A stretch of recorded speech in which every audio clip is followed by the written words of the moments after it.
Pemirsa, belasan warga negara Indonesia asal Sukabumi diduga menjadi korban tindak pidana penjualan orang. Mereka disekap di Myanmar dan mengirimkan video rekaman meminta bantuan kepada Presiden Joko Widodo. Assalamualaikum warahmatullahi wabarakatuh. Kepada yang terhormat Pak Jokowi selaku Presiden yang masih menjabat, serta Pak Prabowo sebagai Presiden yang terpilih sekarang, kami di sini yaitu melalui video dokumentasi ini memohon dan sangat memohon meminta pertolongan agar kami yang menjadi korban TPPO di Myanmar dan ada 2 teman kita yang sedang disekap di ruangan lain bisa segera dievakuasi. Kami mohon dengan sangat kepada pemerintah Indonesia agar segera mengevakuasi kami dan segera memproses secepatnya, karena kami sudah ingin pulang ke tanah air bersama keluarga dan sanak famili kita. Itulah rekaman salah satu warga negara Indonesia asal Sukabumi, Jawa Barat yang saat ini disekap di Myanmar. Rekaman tersebut dikirim ke salah satu keluarga korban. Komunika itu?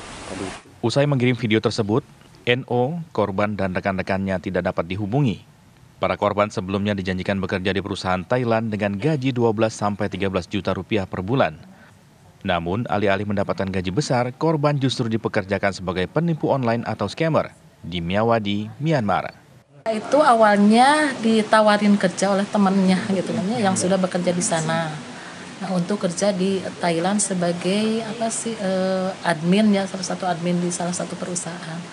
Ternyata setelah di sana itu dia bukan kerja di Thailand, kerjanya yaitu di Myawaddy ya, daerah konflik. Di sana dia dipekerjakan sebagai scam online.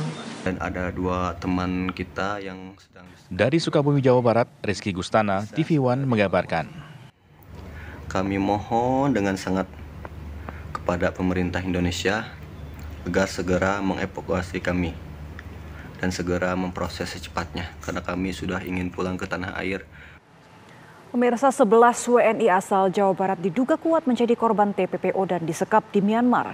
Untuk mengetahui kronologi 11 WNI mengalami hal tersebut, kami sudah bersama salah satu istri korban, Susi Susilawati, dan salah satu kakak korban, Asep Budiman. Selamat pagi, Ibu Susi dan Bapak Asep. Selamat pagi, Bu. Baik, pertama kali saya mau ke Bu Susi terlebih dahulu, Bu. Update terbaru, apakah sudah bisa menghubungi suami Ibu? Udah seminggu ini nggak komunikasi, Bu. Baik, ini artinya komunikasi terakhir bagaimana kabar beliau? Di sana masih disekap, Bu. Baik, mungkin Bu Susi boleh cerita awal mulanya ini seperti apa keberangkatan suami Ibu dan rekan-rekannya, apa yang dijanjikan bekerja di sana hingga akhirnya informasi disekap? Awalnya diajak sama temennya. Awalnya kerjanya di PT Kripto di Thailand. Baik. Sampai dia ditipu ke Myanmar. Baik, tapi di Myanmar itu apakah sudah sempat bekerja di perusahaan tertentu begitu? Sudah, Bu. Pertama training dulu 1 bulan. Sudah tanda tangan kontrak. Baik, kemudian bagaimana ceritanya hingga akhirnya suami, Ibu, dan teman-temannya ini justru malah disekap? Di sana sudah tidak kondusif, Bu. Sudah ada hukuman kalau tidak mendapatkan target dihukum. Terus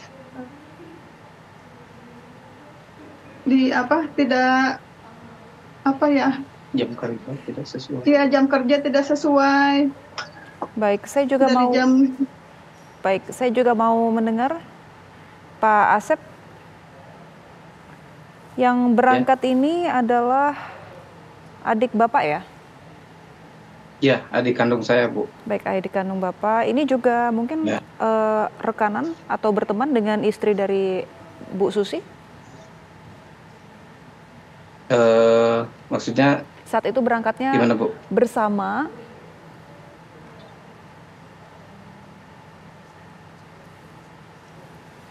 bersama bersama, iya di sini Iya, ada teman ada Baik, teman. Pak berdua Asep. berangkatnya. Baik, Pak Asep mungkin boleh diceritakan kalau dari adik Pak Asep ini bagaimana saat itu? Apakah juga masih sempat bekerja, kemudian hingga akhirnya disekap, itu cerita yang Bapak terima seperti apa? Oh, kalau cerita ke saya gini Bu, ya tadi sama kan, 1 bulan pertama itu dia training dulu kan, gak mendapat gaji katanya. Terus pas bulan kedua mulai tanda tangan kontrak katanya di sana. Cuman pas tanda tangan kontrak itu kerjanya jadi di scamming Bu, scamming online.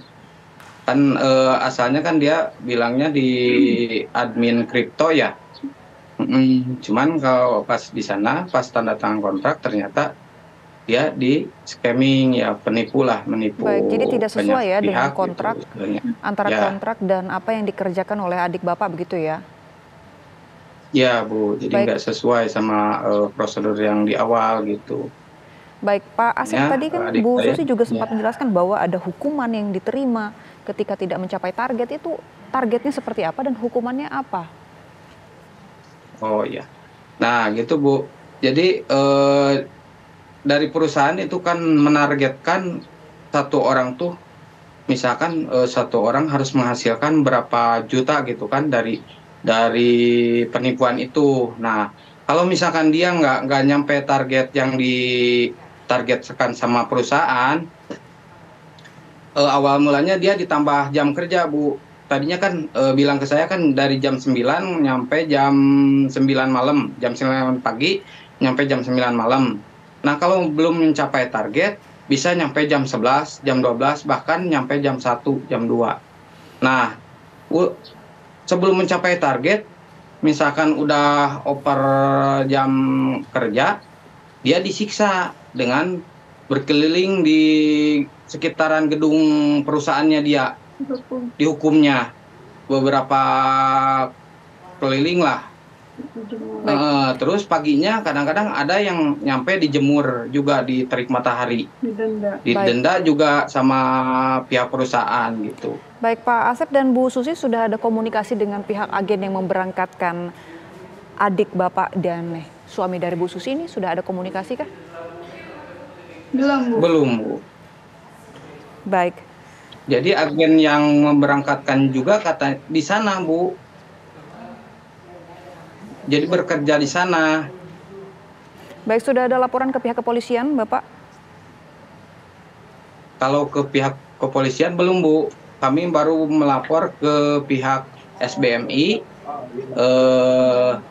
Lalu dari SBMI ke Kemenlu, Baik.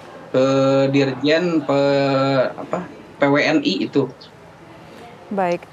Terima kasih banyak Bapak Asep dan Bu Susi. Tentunya kita sama-sama berharap agar kasus ini segera dapat terselesaikan dan tentunya Bapak dan Ibu juga segera bertemu dengan anggota keluarga tercinta.